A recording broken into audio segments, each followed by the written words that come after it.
All right, folks. Happy Monday morning. How's everyone doing?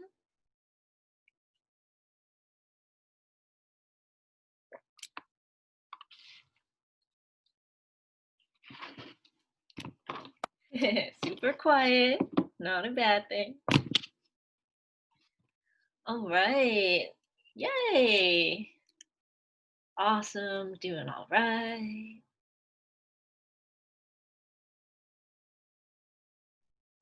All right. Well, I'm doing all right. It's been another one of those super short weekends where I'm like, what happened to my weekend? All right, so we're going to start with some announcements. I know I posted the La Semana super late yesterday. So let me go ahead and share my screen so we can take a look at that announcement and make sure that we don't have any questions.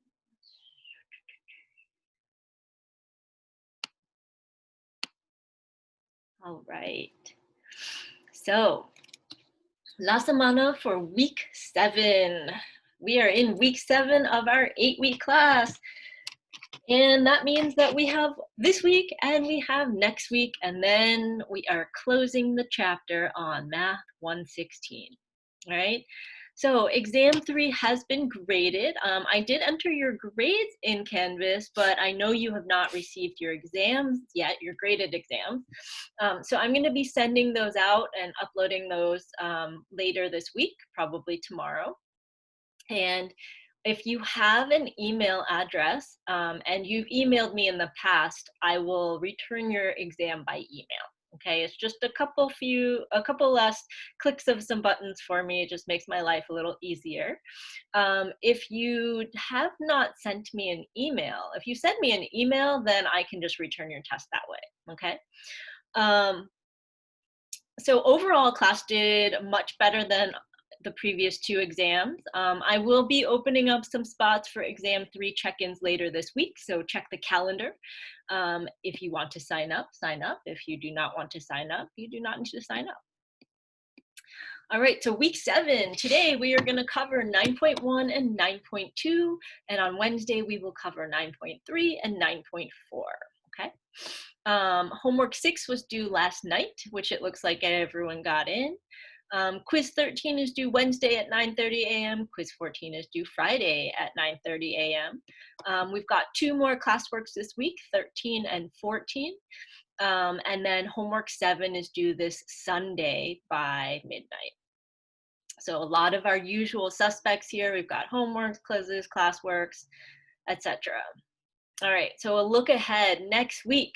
Week 8, we have 9.5 and difference quotient. We're only going to be meeting for class on Monday of next week, okay? We will not meet for a live class on Wednesday. The reason being, we have 2 exams next week. You have exam 4 and the final, okay? So exam 4 will be open during the regular class time on Wednesday. And that way you can just use that time, and then the final exam will open 2 days later. Supports, so probably the most important announcement here is Val will not be having a session today, okay? But she will have a Wednesday session.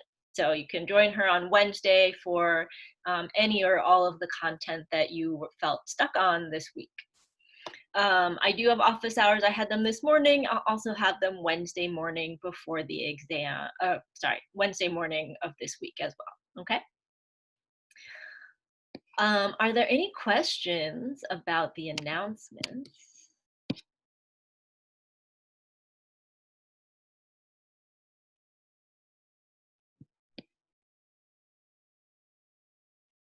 Her times are always the same. You can find them on the page that says logistics for Val's tutoring sessions. Yeah. Okay. What does she do? 3 to 5 on Wednesdays? Yeah. So no crazy schedule this week, but a crazy, crazy schedule next week. So kind of give and take. I know, in case anybody hasn't seen, there's an adorable little dog joining us today in class. So cute.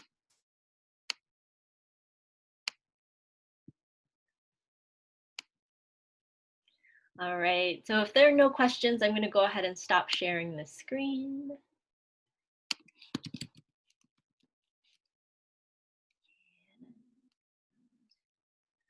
All right, so I think we're supposed to have someone stop by for an announcement this morning, but I haven't seen them quite yet, so we will just move on. All right, so we're going to start today with 9.1, okay? So I'm going to go ahead and pull up 9.1 on my notes. If you have not printed it out yet or you haven't opened that tab, I'll give you a couple moments to do that while I share my screen.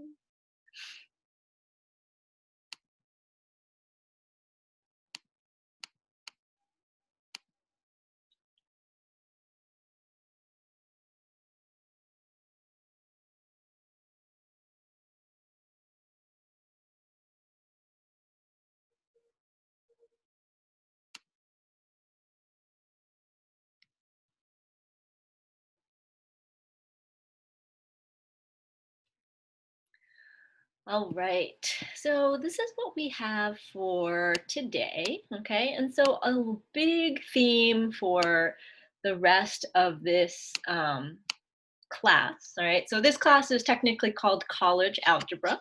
And so the point of this class is really to make sure that our foundational algebra skills are something that we feel are strong, something that we feel we can rely on, and that we can do whatever procedures both in context and sometimes it feels out of context. Like we kind of want to also develop not just how to do the things, but when do we use the methods we learn, okay?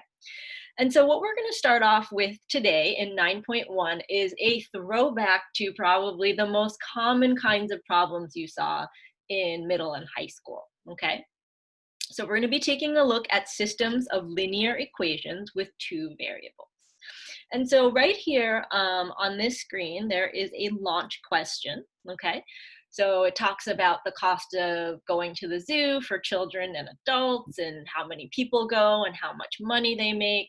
And so what we're gonna do right here is I'm gonna split you up into some breakout rooms. I'm gonna give you about 15 minutes and have you work on this question, okay? So this question is sort of the gist of the entire section for 9.1, which is knowing how to write a system of equations, knowing how to graph a system of equations, knowing how to solve using substitution, and knowing how to solve using elimination, okay? Now, these may or may not be words that you remember from your experience, but these procedures hopefully are things that you've seen at some point in your past, okay? And so for that reason, we're just gonna kind of go into our breakout rooms, try it out, and kind of see how it goes. All right. Are there any clarifying questions before I send you off into your breakout rooms?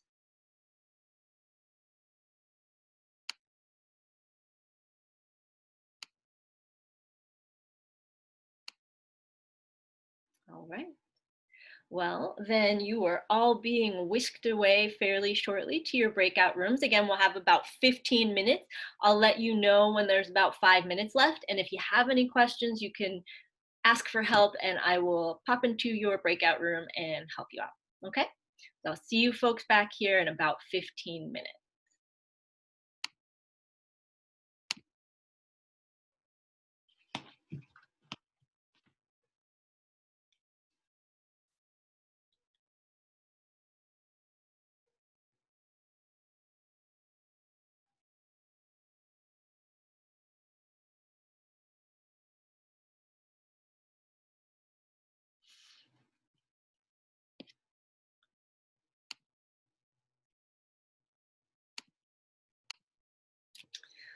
All right, so how was that? I think sometimes 15 minutes feels like a good amount of time and sometimes it feels like not long enough.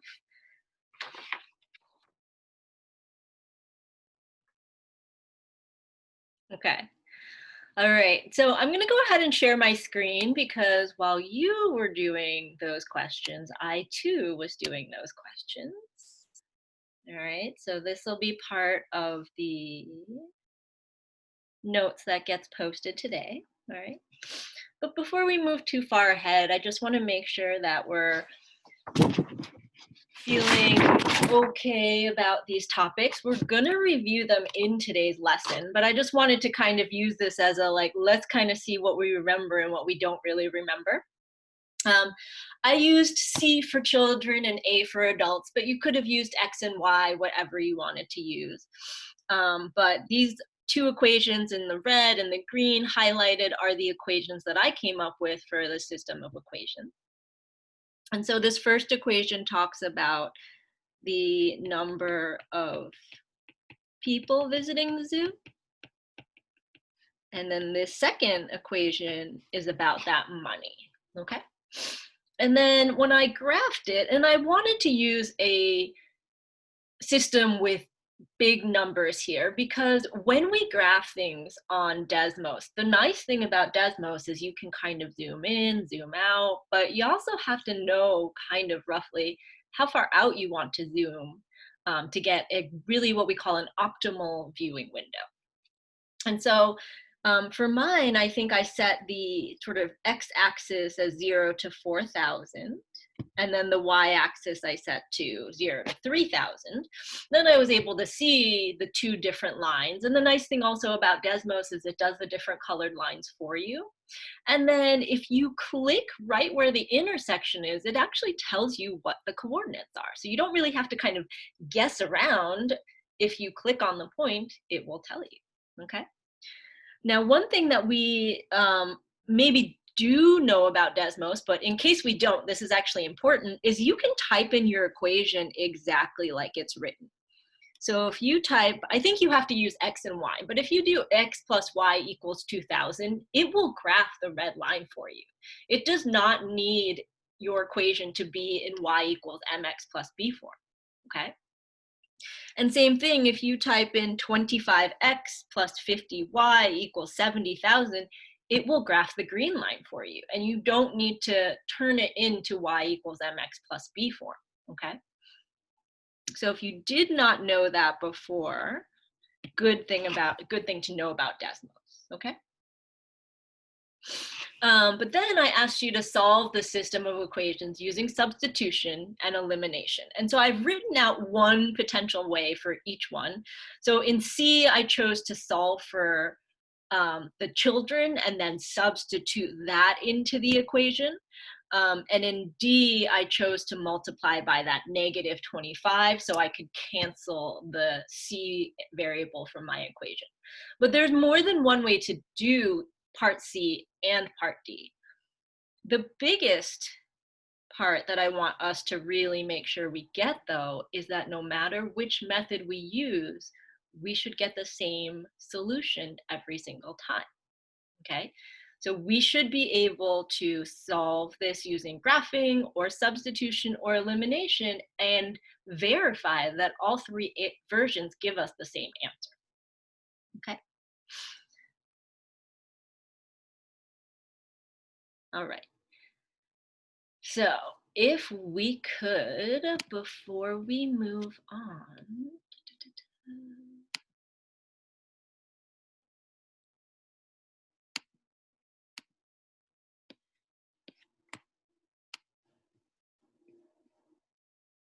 all right. So like I said, I know this was sort of a real quick review, but what we're really trying to do here is just tap into these old sort of maybe a little dusty, maybe a little cobwebby memories of what it means to solve equations and specifically solve a system of equations, okay? So we're gonna start with the simplest type, which is types of linear system, okay? And so we're going to draw a couple pictures here, and then we're going to give them some names so that we can, continue to extend our vocabulary, okay? So let's say you had a line, you graphed it, and then you had another line, and you graphed that. And you realized after graphing that they crossed in one location and only one location, How many solutions does this system have?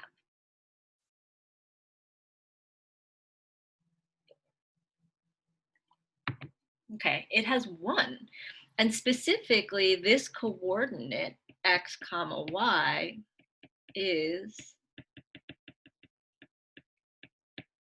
the solution. Okay.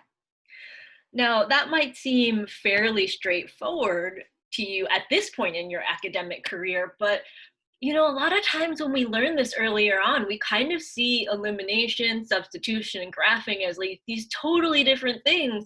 And so I think it's important to sort of come back around and make sure we understand not just like how to solve a problem, but like what does that answer actually mean? And so we've got x comma y as our solution here. But the name of this kind of solution is called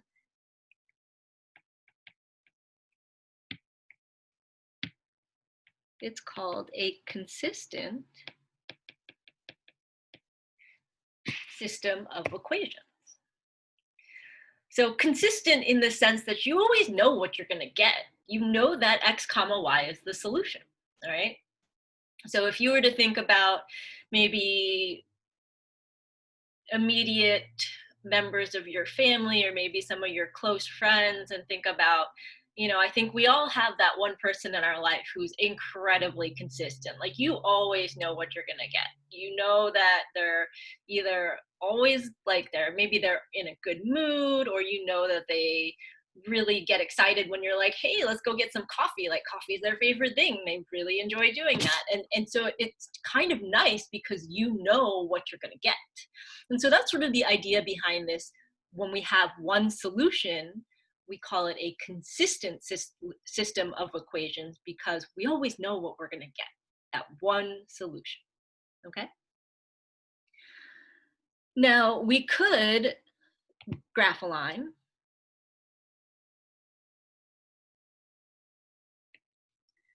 And then we could graph the second line.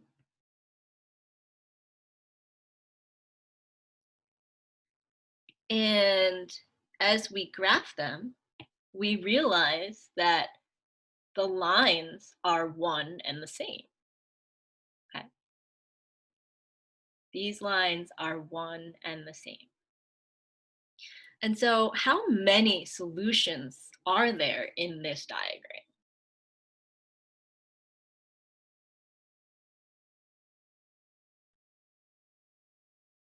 Okay. So there are an infinite number of solutions, but all solutions must be on the line, okay? So we have an infinite number of solutions, but all of these solutions must be on the line, okay? And so when we see a situation like this, what we're going to call this, and this will be a phrase that if you move, I don't know, to like Math 254, you'll see this again, but this is called a linearly dependent system of equations. So same line, infinite number of solutions, but we call that linearly dependent. Last but not least, you're sitting there, you're drawing two lines, you're like, here's my first line. And here's my second line. How many solutions?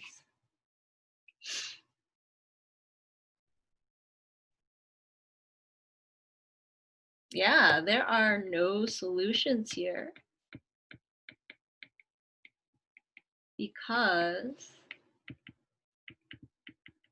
the lines The lines never cross, okay? So the lines never cross, and we can say that this is, what do we call it? Inconsistent system of equations, okay?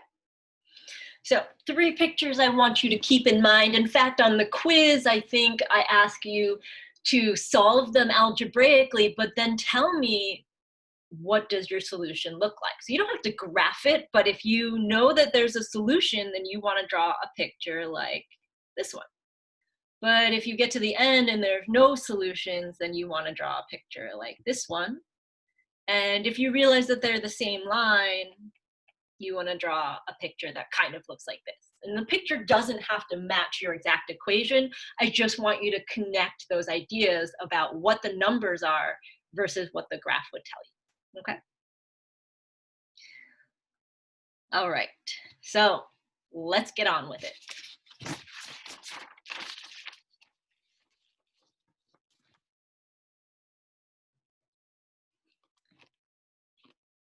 All right, example number 1 and 2. We're gonna do some, typo, not some graphing. We're gonna do some graphing today, solving systems of equations with graphing, okay? And so when we take a look at this example number 1, we've got 2 equations, 2x plus y equals -8 and x minus y equals -1, okay? And so what I want us to do here is to think about what we can do in order to graph these 2 equations, okay? So what can we do to, let's say, graph this first one, and we'll make this first one the pink one.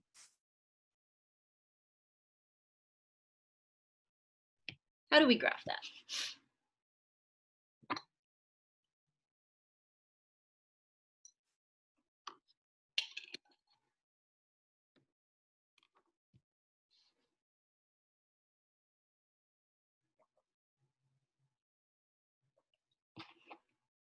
We could do y equals mx plus b for sure, okay?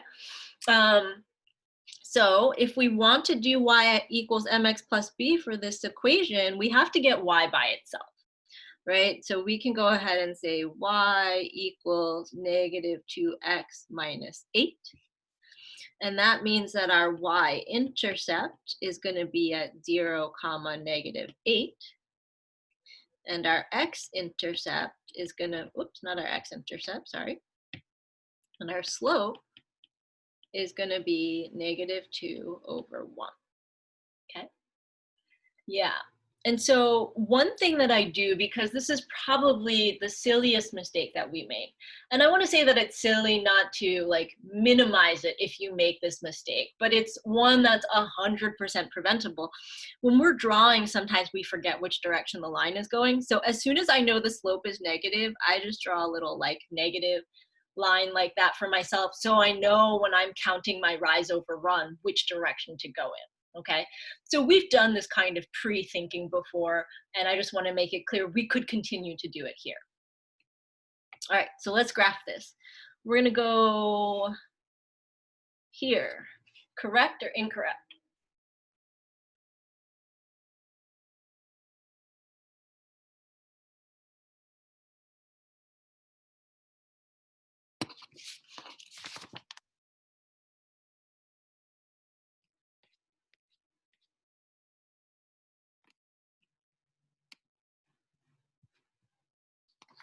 So if I draw that point, okay, why do you say that that's correct?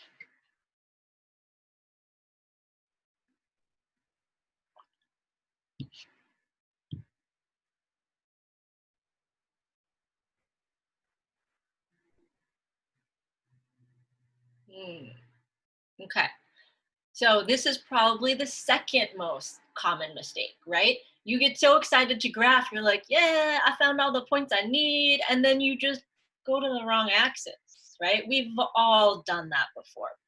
So we're gonna erase this point. We're gonna mentally note we want to have our y-intercept, so we have to count down to -8 on the y-axis, okay? Now I know the direction of my line is sort of going down as I go from left to right.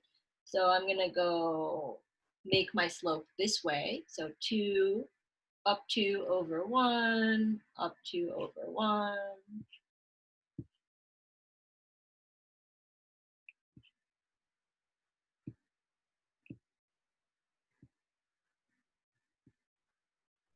Okay. And when we have all the points, then we want to connect all of them. Okay. Now, one of the things that when I was teaching high school, I feel like people would graph lines and they'd be like, great, my line is just going to be like this long. And then they would draw like the other line, and the other line would be like this long. And then they'd be like, yeah, those two lines definitely don't cross. I was like, well, sure, they don't in your picture, but if you drew the line and it was longer, then you would see where it crosses, okay? So as painstaking as it might be to draw the line that extends the entire grid that you're provided, if you make that happen, then it'll be easier to see where they cross, okay?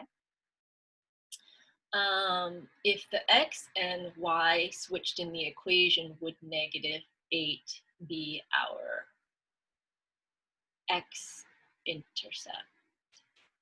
Yes, yes it would, okay? And that's actually a super great question, because I know that when we teach graphing, we teach y equals mx plus b, okay? Y equals mx plus b. And there's nothing wrong with that method. But another method is to actually graph by X and Y intercepts, okay? Because you only need 2 points to plot a line. So sometimes it's actually easier to graph using X and Y intercepts. So what I mean by that is we could find our y-intercept. And how do we find a y-intercept in any equation?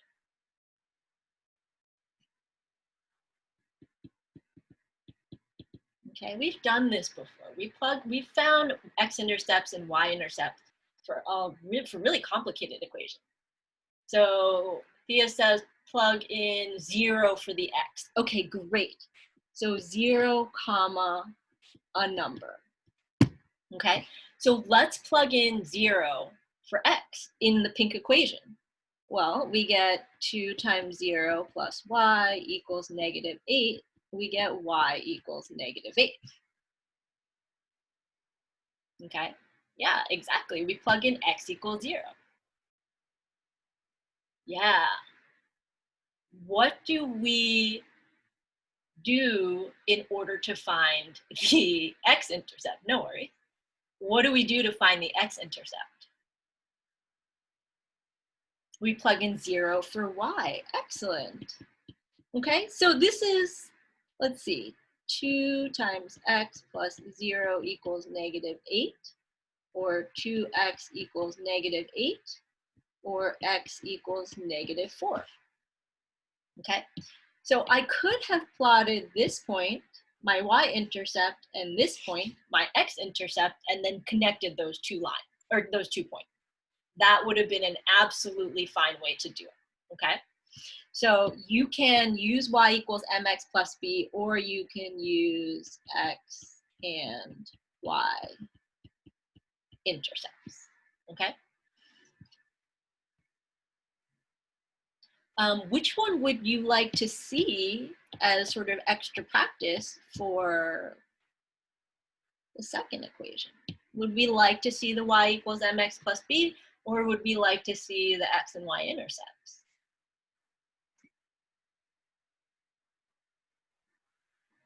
X and y intercepts, cool. Okay, so let's find our y-intercept first. So we're gonna plug in 0 for x, and we're gonna get a number out. So for the green equation, 0 minus y equals -1, y equals 1. All right, that's 1 point. Okay, finding the x-intercepts means we got to do a number, comma, 0. So x minus 0 equals -1, x equals -1. All right, let's plot that second point, x equals -1, okay? So I think in this case, it's actually pretty straightforward either way. Some of us really like the y equals mx plus b. Some of us are ready to think about other methods, okay? And so it's important that we sort of don't just say, oh, now we'll just forget about y equals mx plus b. That has its time and place, but y-intercepts and x-intercepts are definitely a useful way to find the line, right? Now, kind of what I mentioned earlier, it is sort of not very useful if you just draw a short little green line like that. Then you're like, ah, they don't cross, no solution. But we really want to make sure that we extend the line through the graph. Okay, and that we probably take our time to be fairly careful about plotting it so that we can be accurate about our solution. Okay, so our solution is right here, and we can say that's -3, -2. And there we have it. Okay, so fairly straightforward. Any questions about example number 1? Yes, so Eric, if they are parallel, or sorry, if they are not parallel, they will eventually cross, right? Now, the limitations to sketching a graph are that if your grid's not big enough, you might not see the intersection, but we want to help ourselves out by extending the lines across the whole graph so that we can see that intersection, okay? All right, any other questions about graphing?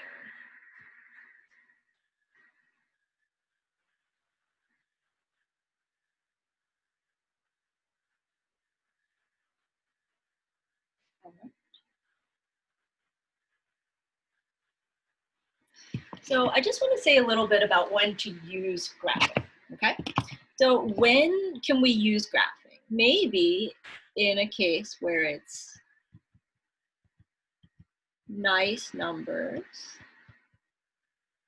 And by nice numbers, I mean like maybe they're no fractions. Maybe they're like small numbers, right? So not like 5,000 or 70,000 like our warm-up activity, right? When we looked at those numbers, we knew that one of our equations equaled 70,000. I don't really want to graph up to 70,000, okay? Yeah, so small or medium-sized numbers, no fractions. Those are sort of things that we look for. And sometimes if it's in y equals mx plus b form, that's a nice one because it's already set up to say, hey, here's your y-intercept, here's your slope, okay? But if it's not in y equals mx plus b form, then we can graph by finding the intercepts. Okay. So I think it has its time and its place. I think it's important to know what it looks like, but we're really sort of moving away from the idea that you have to sit and plot every single point in order to know the solution, okay? Especially when we get to like 3-dimensional things after our break, like, whoa, graphing in 3 dimensions is definitely a lot more complicated, okay?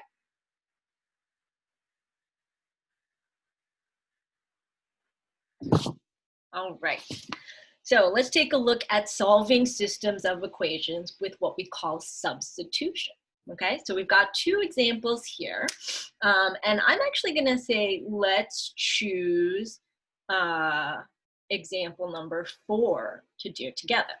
Okay, so for example number 4, we have x equals y plus 3 and 4 equals 3x minus 2y.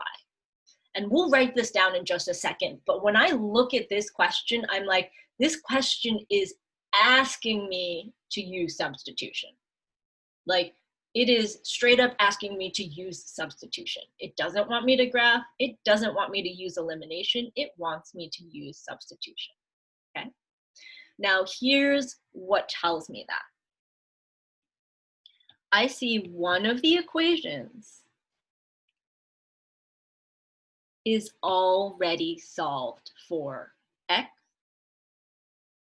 So this equation is already solved for one variable. Okay, so that's my clue. That's how I knew this question was like, please use substitution. Okay, and so all we're gonna do is we're gonna go to the other equation, and everywhere we, everywhere we see the x, we're gonna plug in y plus 3, okay? So 4 equals 3x minus 2y. But we said everywhere we see the x, we're gonna plug in y plus 3. So we get 4 equals 3 parentheses y plus 3 minus 2y. Okay. From here, distribute, we get 4 equals 3y plus 9 minus 2y. We get 4 equals y plus 9, and we get y equals negative 5. Now, I feel like we're trained from a very early age. We're like, yay, we got a letter and a number, end of problem, done. That's sort of the classic mistake with substitution and with elimination, that we think we're done as soon as we get one number. Somebody tell me, why are we not done here? Why are we not done with question 4?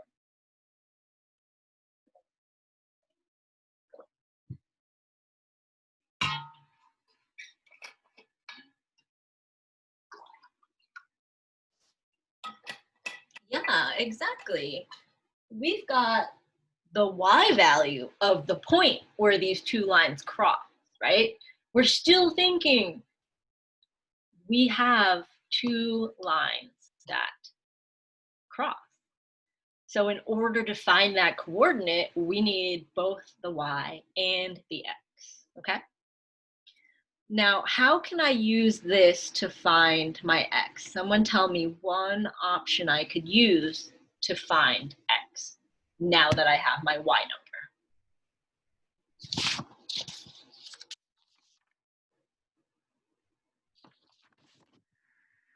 Okay, and plug in negative 5. Where are we going to plug it in? First equation. Okay, so x equals y plus 3. And everywhere we see a y, we're going to plug in negative 5. And so x equals negative 2. Okay, that is one option. Now, I love that you all picked this option because I think it's the easier one. But just for kicks, what is a second option in which I could plug y into?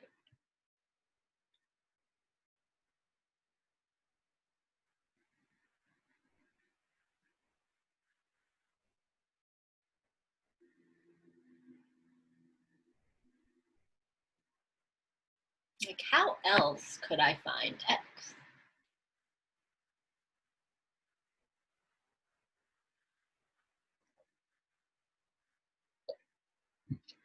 Yeah, I could plug it into the other equation. So I could say 4 equals 3x minus 2y.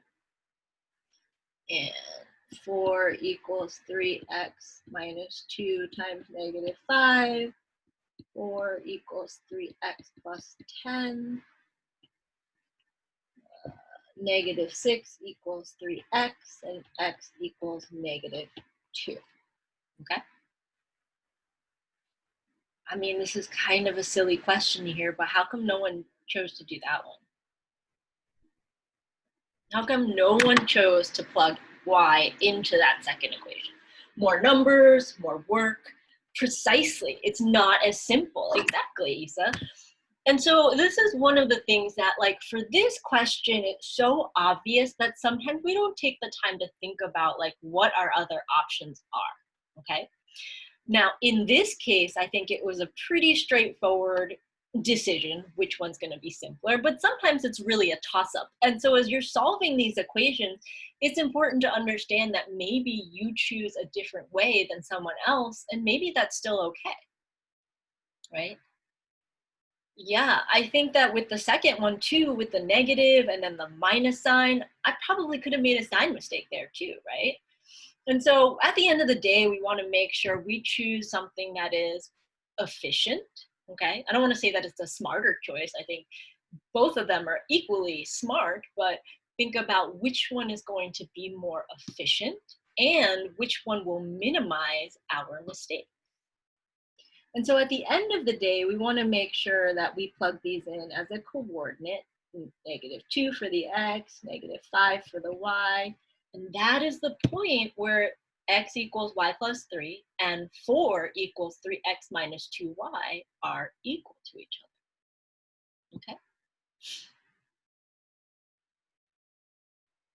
Now, I don't want to do number 3 right now, but I would like to talk some strategy here. Because this one, I think, is a little less obvious that you would want to use substitution, okay? What could we do to make example 3 look more similar to example number 4?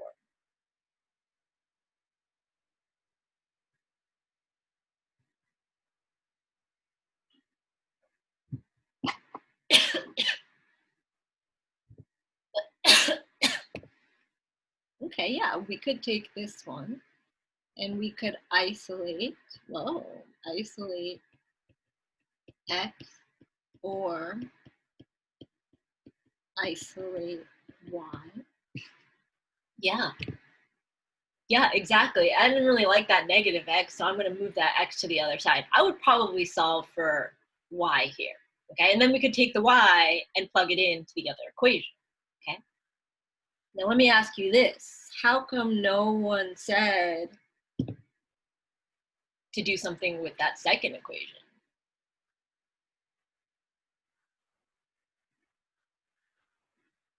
More numbers, too complicated. I'm going to create fractions when I don't need to use fractions to do it, okay? So it's not that you can't isolate in the circled equation. You can, but I don't know if that kind of flex is actually worthwhile. Like, I think you're just actually creating more work for yourself, okay? So when you think about examples like 3, you want to think, what is the easiest way I can make 3 look like number 4? Okay. And so with that, let's kind of summarize like when we might want to use substitution. Okay. And one of those ways is it's x or y is already isolated. Okay. So if it's already isolated in an equation, go for it. The other thing might be if x or y has a coefficient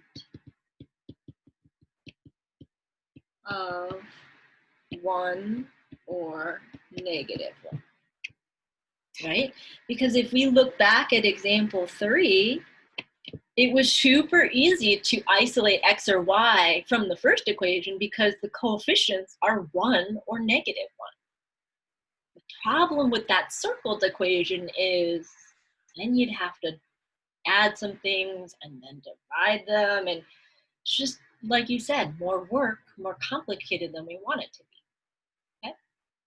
So I would say that those are probably the 2 classic cases that say use substitution to solve, is if x or y is already isolated, and or if x or y has a coefficient of 1 or -1. Okay.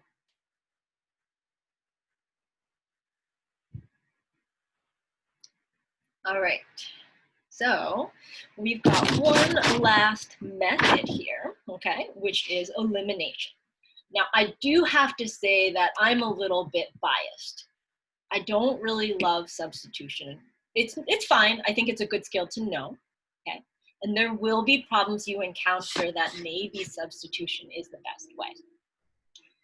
But when I'm dealing with linear equations, like systems of linear equations, I tend to go with elimination. I find it to be a little bit faster, but I think you have to sort of try and both out and kind of see what works better for you, okay? With elimination, let's take a look at example 5 together, okay? Yay, kindred spirits. Okay, so example 5. Now, I think this one is very classic elimination. And here's what makes me think that. I have, choose a different color. I have one variable, I have one variable in one equation, and it has a coefficient of 1.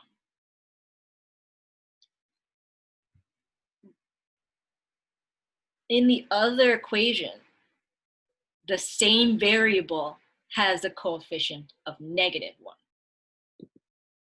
And so it's not that the coefficient's 1 that's important. It's the fact that one of them is the positive version, the other one is the negative version. When this happens, what you can do with your two equations is add them together. Meaning, you sort of take one and you stack it on top of the other one, and you literally add. So x plus -x is 0, 2y plus y is 3y, and -1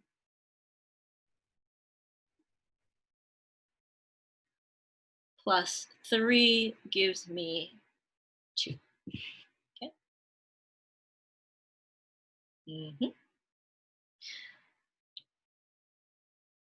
Y equals 2/3. Okay. So in one step, essentially, I added them together. I, boom, eliminated one of the variables. There's no more x in this equation. And I was able to solve for y. Okay. Now, if I want to find x, which equation might be better? The one on the left or the one on the right?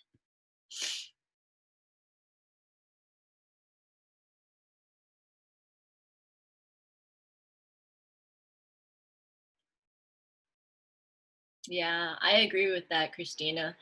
-x plus y equals 3. All right, -x. Well, let's -x equals -2/3 plus, I'm going to change 3 to 9/3, right? Throw a little fraction in there just to help us brush up on the ideas of, I need a common denominator here, right? And so I'm going to get -x equals 7/3, or x equals -7/3. And so I've got -7/3, whoa, 7/3 and 2/3 as my solution. All right. So very classic elimination. You see coefficients that are equal to each other, but the opposite sign, done. Okay? But let's do the same thing with example 6 here, which is talk strategy. What is the strategy behind this particular question? How could we use elimination to solve this?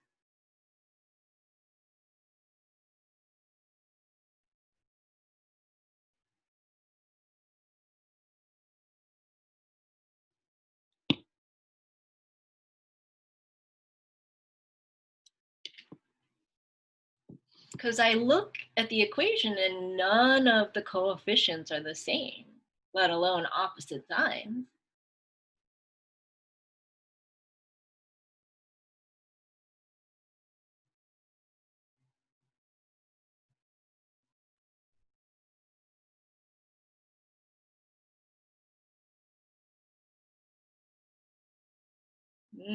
Okay, multiply that second equation by 3.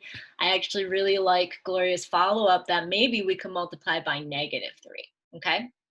So I think it depends on who your teacher was when you learned elimination. Some teachers like to keep the signs the same and then you subtract them. But I find if you're going to multiply by a number anyway, make it the opposite sign. So when you add them, because we're usually more accurate with adding than we are with subtracting, if you're going to multiply anyway, create that situation. So times -3. Excellent. That will get rid of which letter, the X or the Y?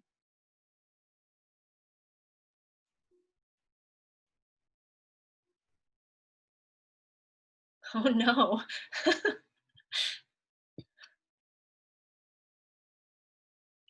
That's a weird setting. I don't know how that happened.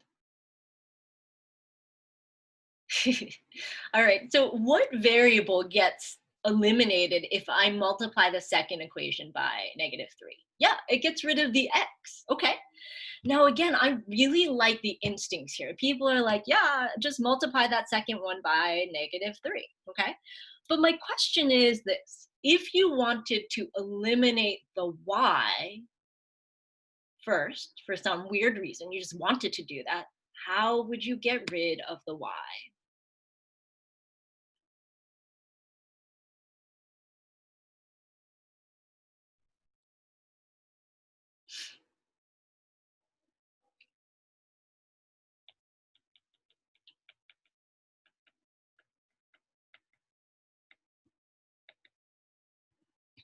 Okay. So nobody wants to do it because I agree it's less efficient. But if you did want to do eliminate Y, how would you do that? All right. Multiply the first equation by 2 and the second equation by -5. Just 5. Yeah, I agree. You could take this equation and do times 2. And you could take this equation and do times 5. Okay? So, yes, it's a little bit more work, but this will get rid of the y's because the coefficients will be 10 and -10. So you don't actually have to use fractions if you don't want to, okay? You can multiply by whole numbers. But what sometimes happens when we multiply by whole numbers is now all the numbers in the equation become a little bit bigger. And sometimes when we're just doing mental math, that can make it a little bit more complicated. Okay? Nothing you all can't handle. I know you can handle it, but I just wanted to talk through some options on how you could approach this particular question. Okay? All right. So, when to use elimination? If you have the same coefficients for a given variable, right? And let's make a note that ideally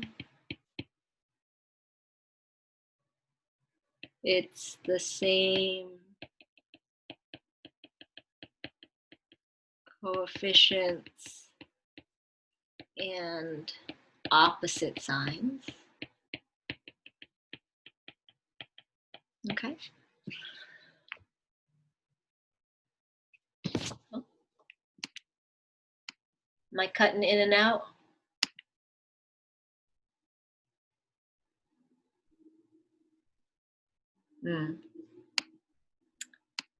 Okay. Sorry, we're about to go on break in like a couple minutes, so hopefully it'll give the internet some time to rest. My apologies.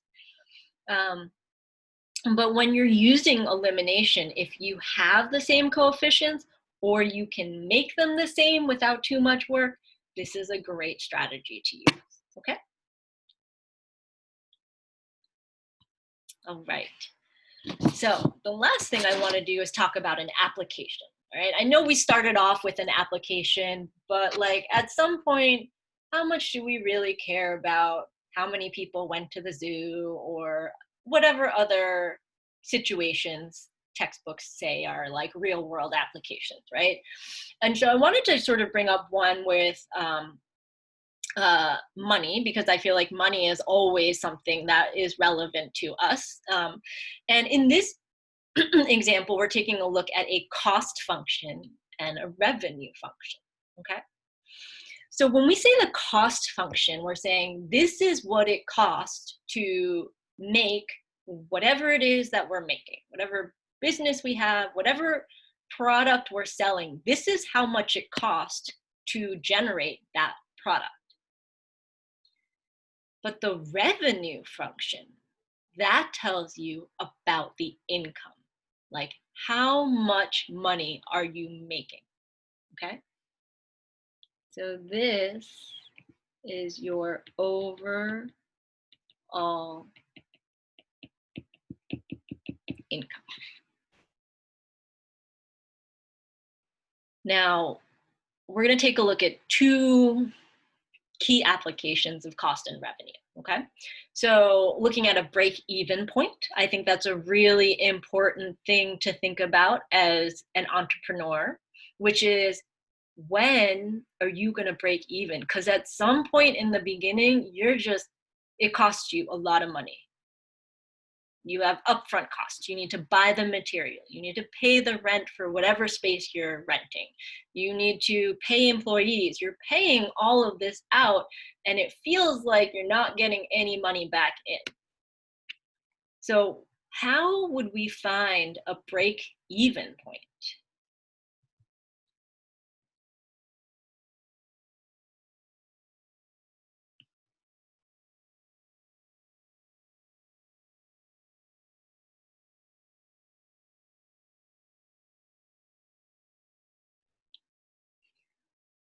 Yeah, where the total revenue equals the total cost, or where the two intersect. Exactly. So this is exactly what we've been working on. We've got one line. We've got another line. And our break-even point is the intersection. Okay.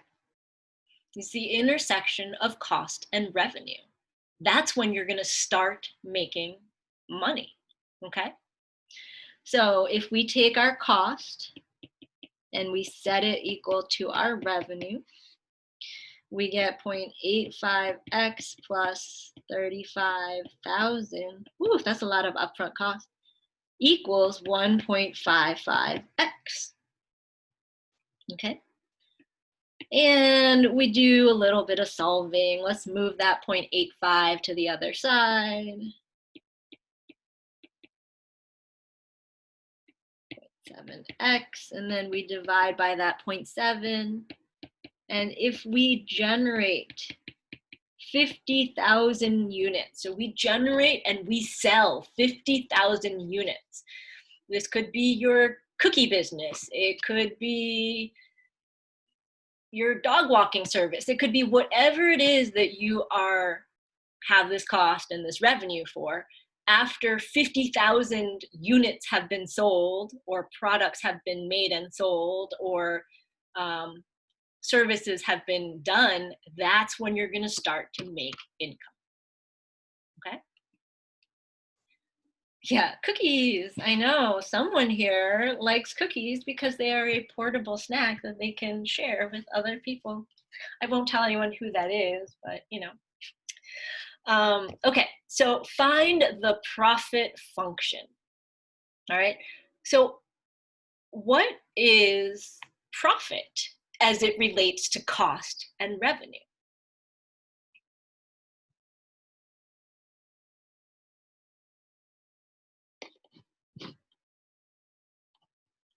Yeah, exactly. So profit equals the amount you make minus whatever it costs you, right? The amount you make minus the amount it costs you. Now, I know we're working with linear functions here, but when we get to calculus, we're going to be able to use a lot of other kinds of functions and think about where these break-even points are or where we start to make profit, okay? So for our profit function, let's just plug in what we have. 1.55x minus, ooh, better put parentheses around that. And this is going to give us 0.7x minus 35,000 is your profit curve. Okay, so if you don't want to find your cost and then your revenue, let's say you've got your own business, you made a spreadsheet to help you keep track of everything, it might be really useful to have a column that tells you how much profit you're going to be making. Okay, and so the profit function just kind of takes your cost and your revenue and generates it into one equation, so you can use that to help figure out how much money you're making. Okay, so that is 9.1 in a nutshell. How do we feel about solving systems of linear equations? I know that that launch was like a, whoa, here we are again, but is it sort of coming back to us? Nostalgic, the simple days when everything was linear. Yeah, okay. All right, so on that note, is this linear algebra? Not really, no. So linear algebra is not really the study of lines. But I was thinking that it'd be fun to do like a super nerdy, like maybe like an extra optional extra math session for folks who are thinking like, what's linear algebra? What's discrete? Like, how do we actually use some of these things in the future? I think it's actually not that bad, linear algebra, actually. Yeah, so maybe we'll see as the time allows during this semester if we can have a couple like nerd out sessions, which again are totally optional, but might be fun for some of you. All right, so I'm gonna stop sharing my screen and